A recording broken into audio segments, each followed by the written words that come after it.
Good evening and welcome back to the Behind the Leazes podcast, the first podcast of 2022 for the local mags. It's been an interesting weekend, a bit of an annoying weekend as well, I must say. There's been a lot going on in terms of, footballing, stuff behind the scenes, a lot of transfers going on. Of course, it's FA Cup weekend, so there hasn't been any Premier League football going on this weekend. We're played, we're lost. That's it, really. We're out the cup. We'll not mention who it was against. Oh, well, we'll probably have to, don't we? League One, Cambridge, 16th in League One. 52,000 fans in that stadium on Saturday, and we blew it. We had chances. We had the ball in the back of the net twice. So did they, but one of theirs counted, and both of ours didn't. It's unfortunate, but we are out of the cup. And as much as I'd like to say, I would love to focus on being in the Premier League, I think that game was a must-win just to get the morale up a little bit, just get that win in there. It's not happened. So yeah, it's unfortunate. We've got Andy here. We've got Adam as well. Adam, once again, you're at all the games. You're at this one as well today. What did you think about the performance from Newcastle? Well, we put the main team out there to win. We didn't put them out there to give an opportunity because they always start. So we put that team out to win and we lost. So we've got to take responsibility for it. It was a shocking performance and we were embarrassed in front of everyone yesterday. Kieran Trippier signed from a Champions League club and his debut was a defeat against Cambridge in League One. I can't get over it. It's absolutely shocking. I wouldn't have minded the loss so much yesterday if we were rotating players around, if we just didn't really respect Cambridge enough. But we put the best team out there. That is the team that has to go against Watford next week and try and win. If we couldn't score 90 minutes against Cambridge, I am terrified if we don't make any signs for that game. And we had the ball in the back of the net a couple of times, but obviously it didn't count. Ironside scored for Cambridge. There was a long, very, very long bit of deliberation on the VAR, Andy, for that goal. He was a mile offside when the ball was played, but apparently Shelvey touched it as the ball went through, and that sort of played him as onside. What did you make of the goal that were conceded? Because it was a bit silly, I think, from Dubravka personally. Just absolute schoolboy again, mate. How many times have we been over this season? Fair enough against Premier League sides, but to do that against a low League One side it's just not acceptable. I feel like I've lost a lot of faith in Dubravka after that. It's not the first time this season he's made a mistake like that, and it's just frustrating. We did have the better of the ball, creating chances, but when you've not got a striker on, fair enough if you're Man City that's got endless amounts of talent in your team, we can't play without a striker. We showed that yesterday, and it's just I'm struggling to get me words out because I am just so frustrated with what was on display. Yes, we're not playing a striker, but we still should be able to score against the League One side. And it's not like they're a good League One side either, you know what I mean? It's just totally unacceptable. I mean, the people that are picking for Howe already, you kind of like the main problem is this is the mess that Ashley left us in. Yes, fair enough, Kieran Trippier was playing, but the rest of the team, that's all Mike Ashley's Newcastle United. And I think there's a couple of players you can pinpoint out as well weren't giving it out properly either. No, you can't tell me 11 of the players on that pitch gave 100% effort because they didn't. And it was just, you needed to. Them players from that League One side, of course, they're going to come to St James's with, what was it, 51,500 fans in attendance. Of course, they're going to give everything. And we should be matching that, and we should be doubling what they can do on that pitch. But we didn't. Yes, we had most of the ball, but they had the better of the chances, and we looked like we had the League One keeper in goal. And I'm sorry, I know Dubravka has been a good servant, came in for cheap, and has been very good for his price. But that keeper for them, it was outstanding. And to be honest as well, some of our players going forward, they kick the ball, and you would think it was a penny floater. Not like the power. If Murphy could get power behind one of his shots, we would have been about 3-0 up in the first half. But which is what half of the shots made that keeper look good. And I'm not trying to take anything away from his performance because he was outstanding, but it's just an absolute joke that we've crashed out the cup again in that fashion. Well, I think in the last 16 years, that's 9 times we've left the competition in the third round. I completely get that there's going to be a lot more on the horizon. There's going to be so much more happening as soon as we can, with the new takeover, things like that. But it's just so disappointing when we can't even beat a team in League One. It happened, 10 years ago against Stevenage. I think we actually got beat against Cambridge whilst we were in the Championship as well in the 4th round. It is just rather embarrassing. Go ahead, mate. It's just the performance-wise, the fact that we've gone from that in 2 weeks, that when we played Man United on the 27th, we matched and if not overdone them in that game. And we were all raving about it, saying how well we played. And then to come into that 2 weeks later, it's just an absolute joke. And I mean, I don't want to be fickle and get carried away when we win games and put like good displays out against big teams. But it's just, I think I've got every right to be angry. I think as a fan base, we've got every right to be angry and disappointed after that, because that's a game we should have been winning. And then when you look at who Cambridge have now drawn in the cup, Luton, that's another team we should have been beating. So really, we should be looking at that as we would have had a free ticket to the 5th round in the FA Cup. It's just, I'm so disappointed. And now to pick up the pieces again, we've got to go against Watford, and this game is massive, and we've got so many players we need to bring in before that. The space of this cup week coming up is massive. I think one thing which is for certain, we are so desperate for a striker. Even at half-time, looking at the chances that we had, of course, Murphy, he had his chances. The keeper was fantastic as well, but 9 times out of 10, you're putting them chances away. Offside as well. Too many offsides in that game as well. And yeah, it is just so annoying. We had Trippier playing as well. We'll get on to Trippier in just a minute. We have had a comment though from someone in here, and he says we seriously deserve to go down to play Sunderland next season. So that implies that Sunderland might actually go up.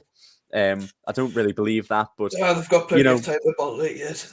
I get the point though. We do probably deserve to go down. Looking at the performances that we have, looking at the amount of teams that we've beaten compared to teams, even Sunderland have beaten the same amount of Premier League teams as us this season, I believe.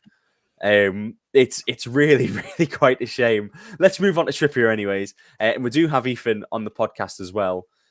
Ethan keeps dropping in and out of connection though, so hopefully you will be here for a little bit longer. But actually, we'll come straight to you because you were quite indifferent with Kieran Trippier, weren't you, in this game on his debut, Ethan?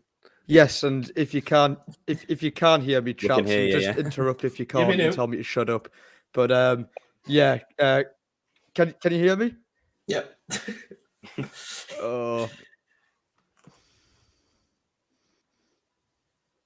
It's all right. We might be having a little problem with Ethan's audio. It's all right. Don't worry, though. We'll move on to Adam. We'll talk about Kieran Trippier's debut first and foremost. What did you think of his performance? He played the full 90. Yes, he did. First half, I thought he was pretty good. He tried his best in the first half. He was trying to create chances. Just everything he did, his teammates just couldn't help him out. He was putting balls in the box that weren't going to anyone. He was trying to play across, trying to switch the play.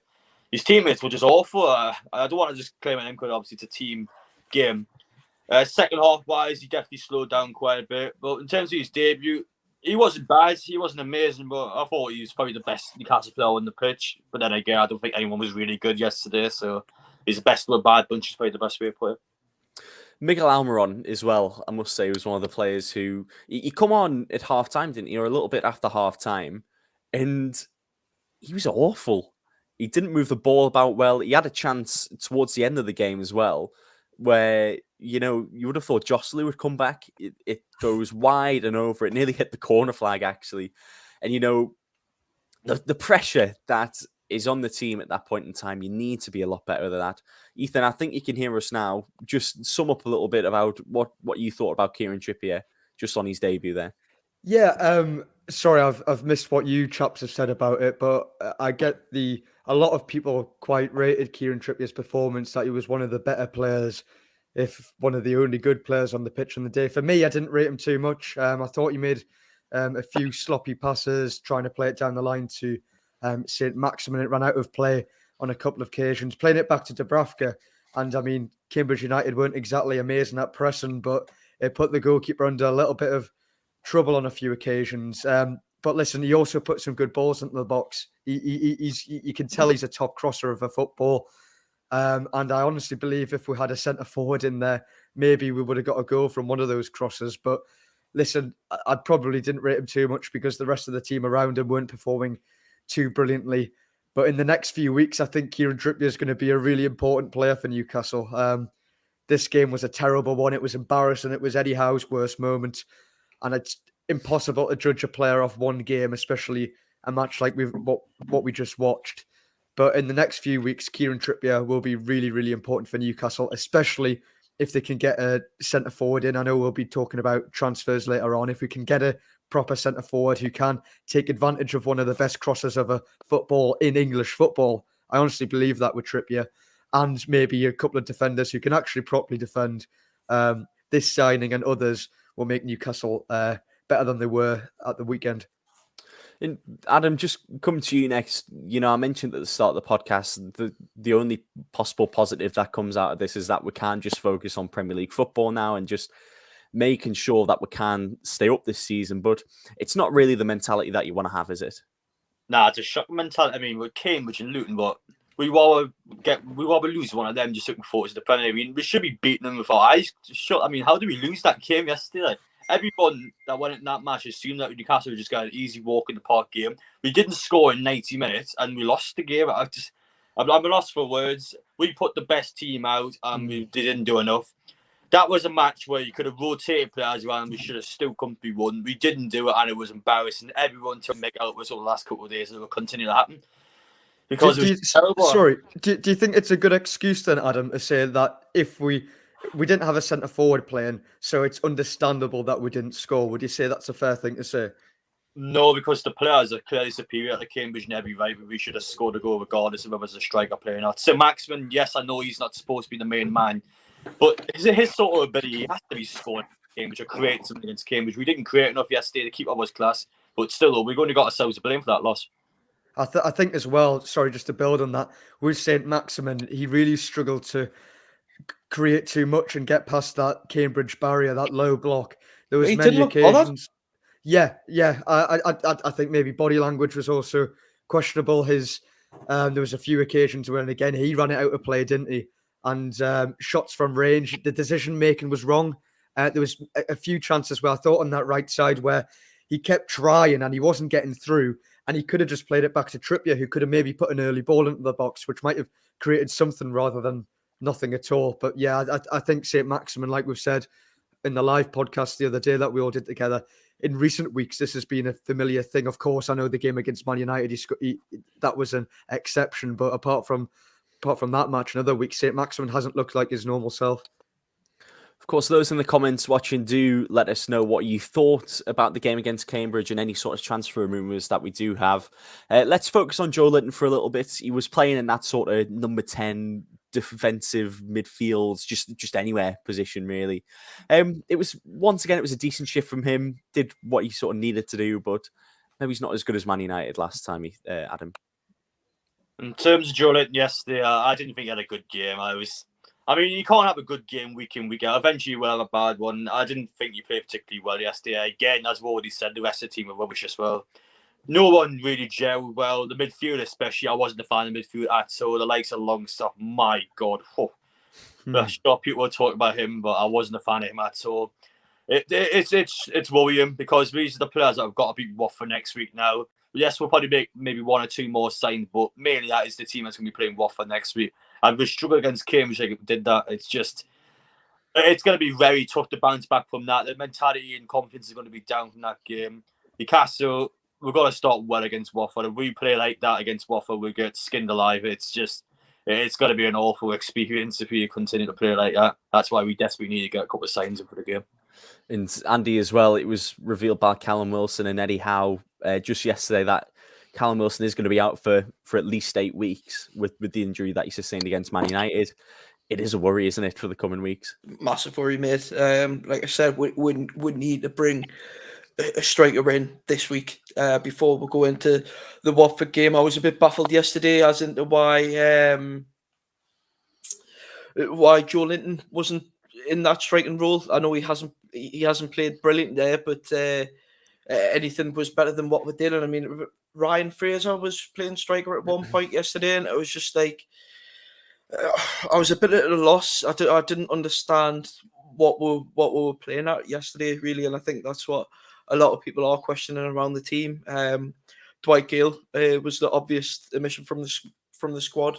Thought he would have probably put a decent shift in against them. I don't know if he's injured or what, or whether he's halfway out the door and going this month. But one lad who I think's probably deserved the call up, Dylan Stevenson, who's been banging them in for the reserves. Adam, I know you've been going to all the games, so you've seen. I mean, that was the sort of game where you are meant to test out your youngins. And I mean, it was an absolute disgrace. To be honest, I'm a bit disappointed in Eddie Howe that he didn't give Elliot Anderson a run out. Because he's been bigging him up in the past couple of weeks, saying he's one of the best talents he's seen. But why not play him? That game was screaming for that sort of young player to come on, a player that you know is going to come on and give 120%, because it's one of the only chances that they get in the season to be in the first team squad. And it's just, yesterday was a really frustrating affair. I am looking forward to just getting past it and focusing on the Watford game, which is again massive. Like I'd rather win that than the FA Cup and keep Premier League status, because I think if it's really naive, but I think if we beat Watford with the right signings coming in this week and we get out the relegation zone, I don't think we'd slip back in it. I mean, after I'm saying this basing off the last Premier League game, not yesterday's, but it's just we came into this game with so much hope after the Man United game because we played so well and felt like we'd been robbed of the 3 points in that game, to then come into this FA Cup game after it going into potentially our biggest game of the season. It's really knocked us for six, really, and my confidence has gone with it a bit. And I'm like, it's gone from right, we maybe need five players to change the season around to maybe seven. Like there is a couple, maybe Alan and Wilson probably are the only two players I would happily keep in the side now. I think the rest have shown they're not about it yesterday. And I don't know if you think I'm being overly dramatic there, but I think in the summer, if we keep our Premier League status, we need a massive clear out. Joe Linton as well. Oh, shit. Sorry, keep Joey. But yeah, the rest. I mean, they've been there since the championship, and that's a standard, to be quite honest. It's just it's so disappointing because it's like it's just a big crash. Like I thought we were going to go out and tank these 4 or 5-0 yesterday. And I mean, that's stupid me for getting carried away. I still support Newcastle United, you know what I mean? I'm just forgetting after that Man United game, after we'd made Ronaldo look like he was nothing. And then we've made Ironside, who sounds like a B-Tech transformer, comes and scores. It's just like, it's just, you know what I mean? It's only Newcastle to do that. And it's just, we need to go and put in a really positive display against Watford. We need to beat them 2 or 3-0, I think, to kind of change everyone's minds, because it's just an absolute joke, mate. And you can't cover it up. Yesterday's performance was a joke, and going out to Cambridge at home is a joke. There's no two ways around it. I think everyone's got the right to feel about as angry as I am about it. We should be beating them. We should then be beating Luton, who they've drawn in the cup. We should be in the 5th round of the cup. Is that rant over? Yeah, that one's off, mate. I'm done. Let's move on to transfers now, because I think that's definitely the hot topic. The transfer window is officially open. We've signed Kieran Trippier, a right back. I've been calling for a right back for, well, when did Jan-Mat leave? 2016, something like that. Yeah. So ever since Jan-Mat left, we've been lacking in that right back department, and we've finally got someone who good enough, I think, to play there week in, week out. We've all sort of got a few names in my head. Ethan, I know you wrote down a few names before the podcast started. What sort of people have you written down there that have been linked to? Well, I think the one that everyone's talking about is obviously Sven Botman. The player's been making a little bit of noise as well. He says he wants to come. Apparently, the club have already made a deal with him, something like €4 million a year or something. If I've read that correctly, that'll be a lot more than what he's on at the minute of Leo. So he'll be motivated in a money sense, but also the idea of going to the Premier League. He wants that deal. So if a player wants to come, because obviously we've seen in recent weeks, just last week, obviously Luca Digne of Everton, he doesn't want to come. So if you get those players who want to join the club, why not try and get them, I would say. The problem is obviously with the transfer fee at the minute, Lille are being a little bit cheeky. They want as much as they possibly can, and fair enough, because they're in a difficult financial situation. They don't want to sell him. Of course they don't. He's probably their best player, and he's a youngster as well. He's got bags of potential. And I was listening to a Newcastle fan on Sky Sports the other day who compared Botman to potentially to be our Vincent Kompany. So that's how what a great trademark statement signing that would be if you could get him in. There's obviously plenty of other names. I don't want to steal everyone's thunder, but I'll talk about another centre half if I can finish them off. Diego Carlos of Seville. Again, this isn't a player I've watched, but someone who's playing for, I think it's fair to call them a top 4 La Liga club, a team who seem to win the Europa League more seasons than not. And if we can get a player like him in who's playing European football, like Trippier from La Liga and doing well in that division, I think that's another great one, and it's better than the current crop. Of course, Adam, I'll come to you just about Sven Botman. Like Ethan said, he's made it very sort of clear through social media, apparently agree in personal terms as well, that he does want to join the club. Do you think he'd be a good addition to the side? Well, if you're saying that as Kieran Clark and Jamal Lascelles is better than Botman, then I think you can't deny that. It would definitely improve the side. There's so many players out there. It's almost at the stage now where any player will improve the side. That's how bad some of these players really are at the football club. They're honestly trying to sound as least harsh as possible. But some of these players are awful. They really are. They're not good enough for Premier League football. They're getting exposed to bits now. It's no longer you can hide behind Steve Bruce and you can just blame on the manager. Now there's a new manager and the players are still awful. At what point is it the players' fault? It is the players' fault. That's why we won once this season. Some of them are terrible. And in terms of players getting links, I think the likes of Wijnaldum on loan, I think he's wanting to come to a Premier League team alone. It's a no-brainer. He's played for us before. I'm sure for 6 months he'd be more than willing to come if the price is right. Again, with the centre halves, I don't know if we'll sign both. I think we definitely got a chance of getting at least one of them in. And again, improve the team. Defensively being awful this season. The striker's the most important part for me, though. It doesn't matter what the team is for the next 2 months. Callum Wilson is out for those 2 months. We couldn't score a goal yesterday without a striker. So how are we going to do it in the Premier League without a striker? We need one in ASAP. I don't know who there is out there.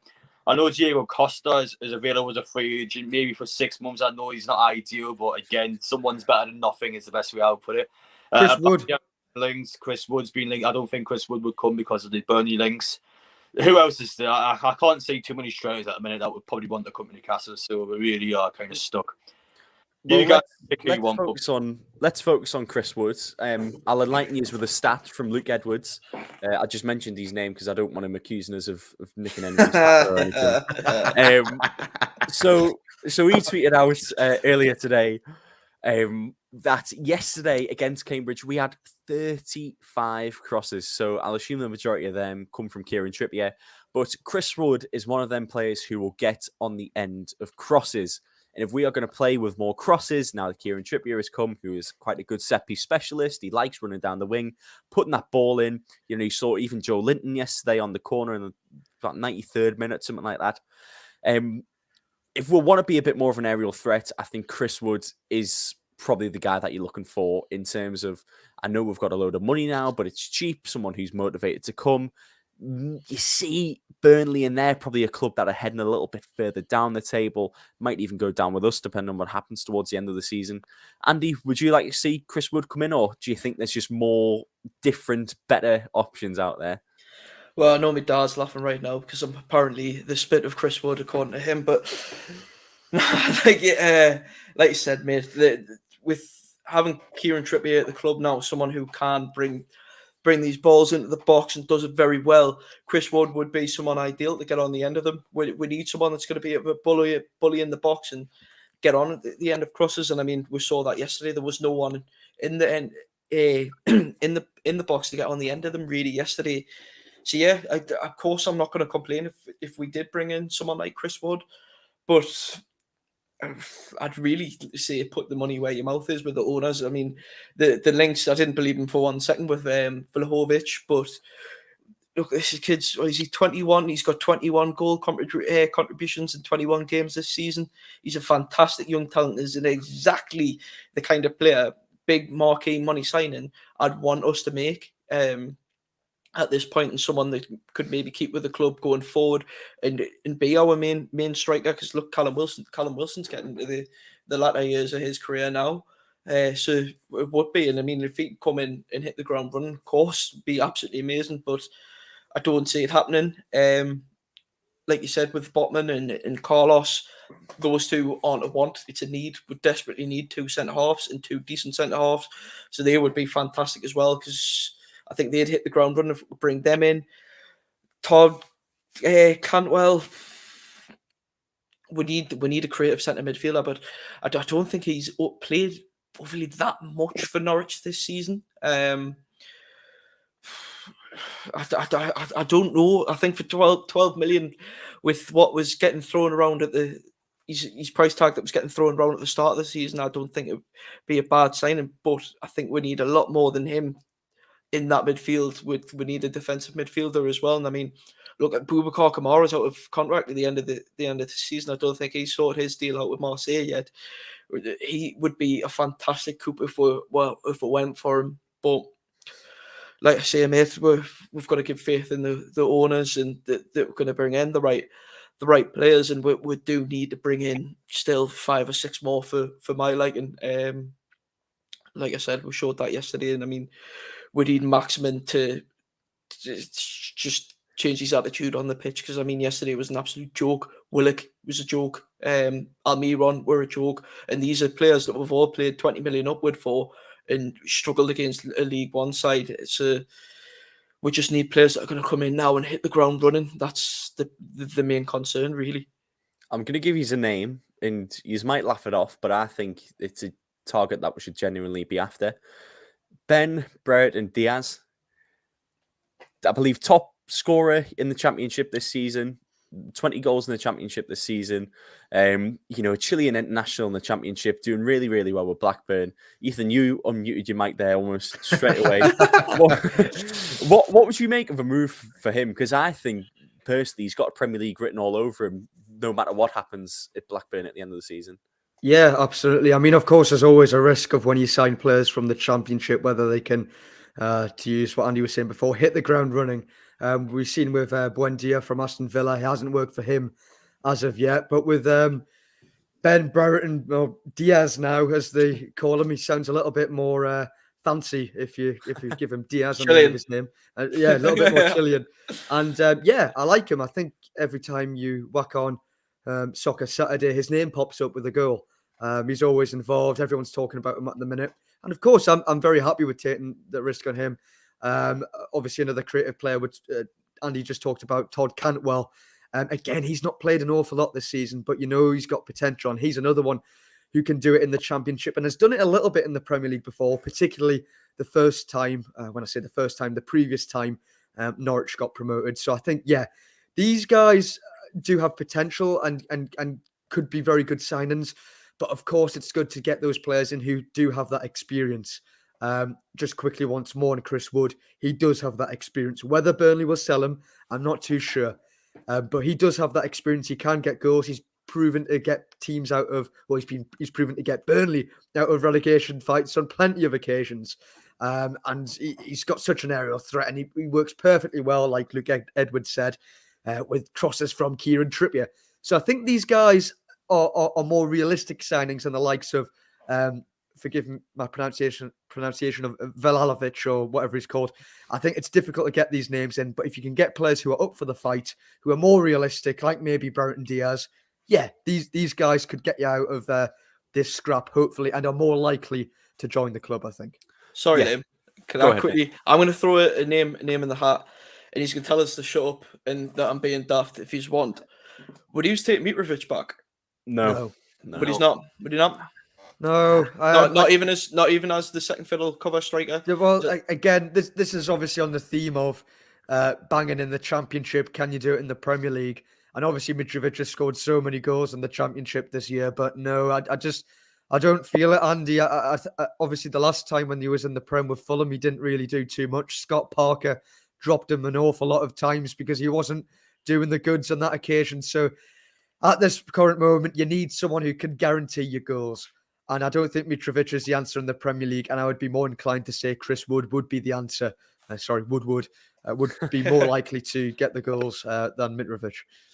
So I think, obviously, I completely get that it is a big jump from Championship up to Premier League for some players, but you've got to look at players like Ivan Toney, Ollie Watkins, even Neil Maupay at the stretch, who, you know, sometimes their clubs really, really rely on them, especially Neil Maupay, I must say, who has definitely saved a fair few points for Brighton this season.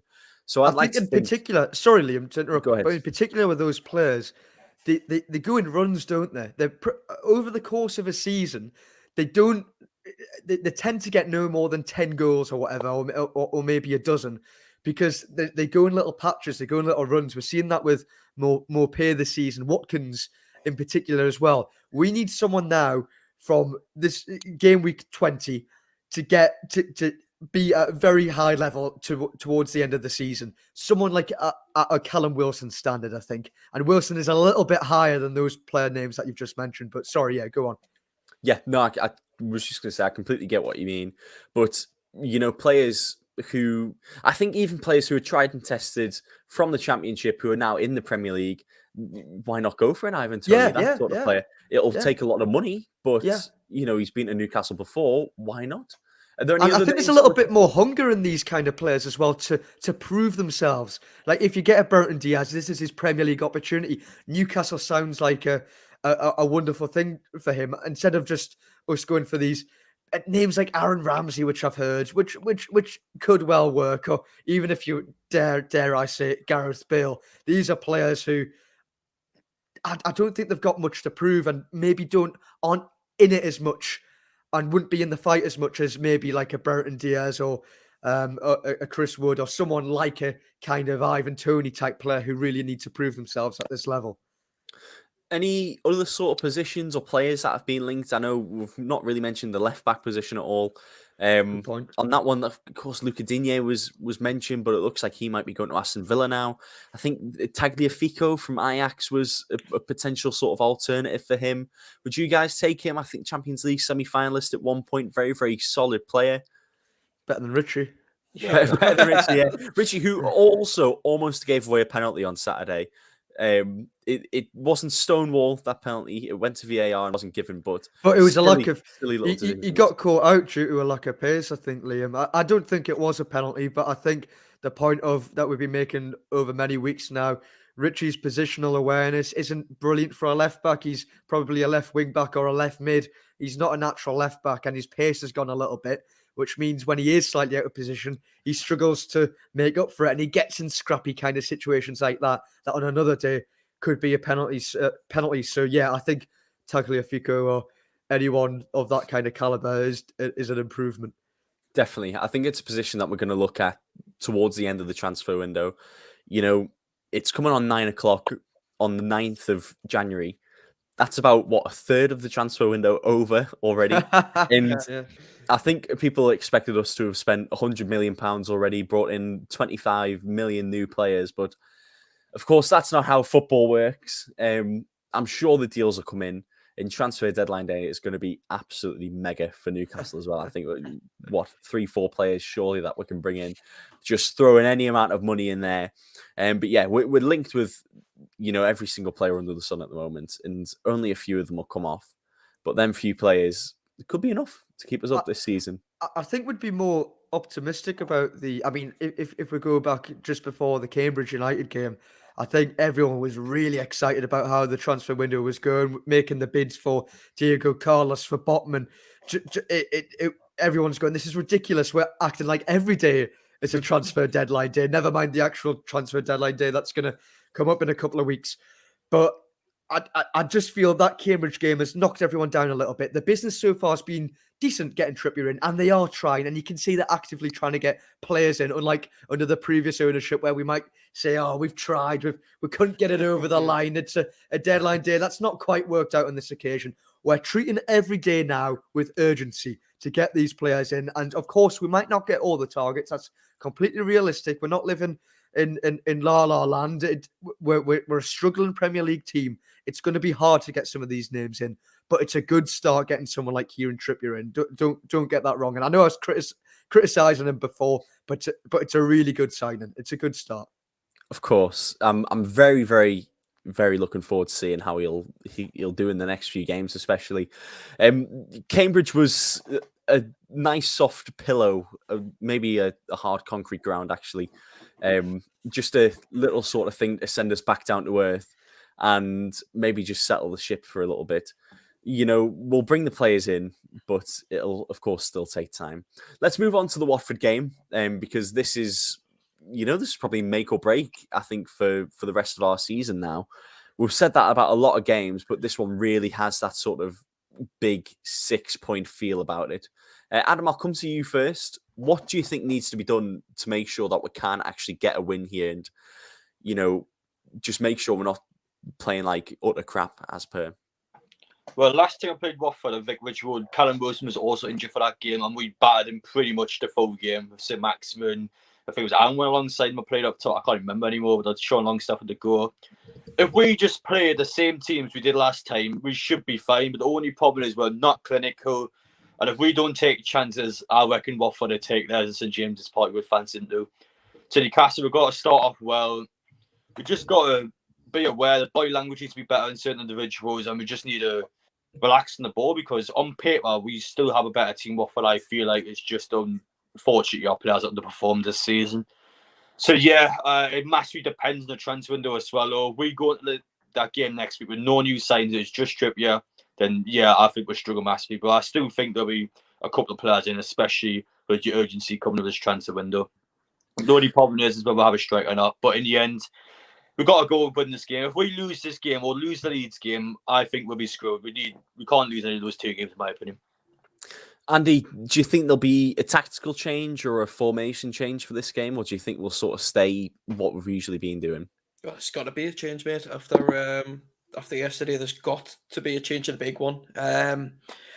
Whether that's, if we haven't signed a striker by then that can drop straight into the team, whether you bring Gale up or Joe Linton starts as a striker, we need an out-and-out someone that can just play in the middle. If you plot Joe Linton just in the box and Kieran Trippier is knocking the balls in, he'll score. He will score one. He came close with a header yesterday. But yeah, just in the attitudes of players, they've got to be up for this game. Like it cannot be understated how important this game is, and I think the attitudes that were displayed by some players yesterday needs to be a total 180 flip changed on coming into this game against Watford. It is massive. I've said that a lot because it is. We need Maxi at his best, taking on players, but also knowing when to give the ball. That's been a big problem. Joe Willock has obviously lost a bit of his head with him being dropped and then not playing. The defence need to be up for it. Dubravka really needs to cut out these mistakes that he's shown in the last couple of weeks. Otherwise, we will concede. And we need to score first. I can't see us coming back from behind. We need to be the ones to put the first goal in and then maybe plot on from there. But we just need a win. Like, it cannot be understated how much we need this win at the weekend. I wouldn't be happy with a draw. That's not a good result for us at this point. We need to get now a good streak of winning games and looking like we can stay up, like we showed against Man United. Because like I said, after the Man United game, I was like, right, this is it. We are staying up. Cambridge has been like a frying pan in the face, really. Knocked us back quite a bit. I'm hoping Watford again is a turning point for our season, and we can look like a Premier League side again. Look like we are going to keep that Premier League status. Let's hope we can keep the faith still. Ethan, what sort of changes in terms of lineups would you do? Ooh, it's a good question. I would like to tell. I like to be honest, Liam. I wouldn't. I want new players in. I don't know what the lineup's going to be. I want the new players in. I want a Sven Botman in. I want a what's he called, Diego Carlos on the back line. I want these players in. That's what I want. So I can't really give you a predicted lineup. But what I can tell you is the difference between Watford and Newcastle and what might be the reason they stay up. Watford have 2 goal scorers at the minute in Emmanuel Dennis and Josh King. Emmanuel Dennis has scored 8 times this season and assisted 6 on 6 occasions. That's 14 goal contributions. And Josh King has scored 5 times and got 4 assists. That's 9 goal contributions. We don't have these players who get these numbers in unless one would be Callum Wilson, but he's out for 8 weeks now. St. Maximin isn't exactly performing. So before that game, we need an attacking midfielder. We need a striker. We need you centre-halves to keep the ball out of the back of the net. This is what you need ahead of this game. And listen, we need to start thinking about the other teams around us now, because if we're not going to be doing the goods, we need to think about Watford. We need to think about Burnley and how they're doing. This is a 6-pointer. You need to halt Watford here. Watford have a massive few games coming up. They're playing Burnley just before the playoffs, and then they've got Norwich. That's humongous for Watford. That makes or breaks their season. And we need to put a dent in that. We need to stop them getting any sort of momentum or any sort of confidence to try and get a rally together to keep themselves up. We need to win this for our own benefit, but also to put them to a halt. So we've had a comment coming in from Nathan here. He says, it's a big cup final next weekend. We desperately need a striker, 2 centre-backs and a midfielder before the Watford game. That Watford game is 6 days away, so unfortunately, I don't think we're going to be able to bring that many players in. We could possibly dream, though. What realistically do you think we can do in the time before that game to ensure we maybe do have another player or 2 in? I'll come to you for this, Andy. We just need to get the deals on paper, don't we? Offer the clubs what they want. We can't dilly-dally around it. We've got the money too now. And I think we mentioned before, I think Aaron Ramsey on loan at least would be a fantastic one to bring in right now. Shined in that Wales squad in the Euros and can create in the centre of part, which is something we've really struggled with this season. So I think he would be a brilliant one. And I think that would be a deal that could be very quickly done and get him in. I honestly think if we sat down with a UV representative tomorrow, that deal would be done in a day. Because it's quite clearly obvious the player wants away, the club want him away. It's just whether UV would want us to pay so much of his wages, and then if it's an obligation to buy, that's when loan deals can become a bit complicated. But look, if the deal is done with Botman, certainly in personal terms, which we've all been led to believe, and he seems keen to come, fantastic. Get him in again, young, he'd fit straight in, get him playing. Carlos as well, fantastic centre half at Sevilla. If we bring him in, another great inclusion. Get him straight in the team. But yeah, I think if we can get them players in, I think the main thing is a striker this week. We do need to bring at least not even a starting striker, just someone that's going to play second fiddle to Callum Wilson, maybe like an Origi. Getting them in, Origi would be perfect, really, because he's played Premier League, he's got the experience and would fit straight into any team. It's just whether the lads that are there now are going to be up for it, because I can imagine with the rumours going round of that we're going to bring in so many players, I can't imagine it's going to knock the confidence of some players thinking, oh, am I losing my place in this team? But that's not the attitude they need to have. What they need to have is, right, if they're bringing in players, I need to show why I've already got this place and why I deserve to keep it. And for me at the minute, look, on his day, I know he's fantastic, Maximin, but he hasn't shown that. Yes, he scored that worldie game goal against Man United, but didn't do much else for me in that game. And I mean, I know everyone was buzzing about that clip where Joe Linton megs Rashford and Maxi's doing his step overs before that. But when you look at it in context, Maxi doesn't actually do anything to progress that attack. Yes, he's held the play up a little bit, but he's putting his feet around the ball and he's not actually doing anything until the ball goes to Joe Linton. He takes on Rashford, doesn't, goes on. So Maximin really needs to kick on for me and show why he was getting the links to like PSG and Liverpool a few months back. He's not been that same player since Steve Bruce left. And he needs to get out this little huff that he's had since Bruce has gone. And for me, Willock as well, we need to start seeing the best out of him and maybe start seeing him play fair enough in his actual position, playing that number 10. And it cannot be understated how important this game is. And I think if we do bring a striker in, I think we can beat Watford. And in an ideal world, we would be putting 4 or 5 past them and really knocking their confidence. But I don't think that's going to happen because we've shown we can't do that this season. I think we're just... I am really just trying to pick myself back up after the Cambridge and trying to get excited about this Watford game. Hopefully we can bring in a couple of players this week and really get at this Watford team. And we do just need to rattle their confidence, like Ethan mentioned before, and make the other teams around us worried. I think Burnley aren't a team that are financially doing great, so I think a decent offer in for Chris Wood would maybe tempt them. So if we can bring Wood in by Saturday, I'm all for it. Yeah, a striker without a doubt is the main one that we'll have to do. You know, I think defensively, God, as woeful as we've been, I think we'll be fine for Watford. You know, we've played them before. We'll play them this time, and you know, we'll just have to reflect on how we played against them last time because, you know, it was really night and day in terms of some of the other performances we've had. Before we end the podcast, we will go around with a nice little score prediction, and then we'll just talk about the FA Cup draw that came earlier today. So let's do a little score prediction first. Ethan, I'll come to you. A new centre half, a new attacking midfielder, a new forward. 2-1 win. If not, we'll lose 2-1. It's like a proposition, that. Yeah, that's what I think. Adam? I'm going to put Newcastle on to win 3-0. If you don't make the required signs, I think I'll go over 2-0.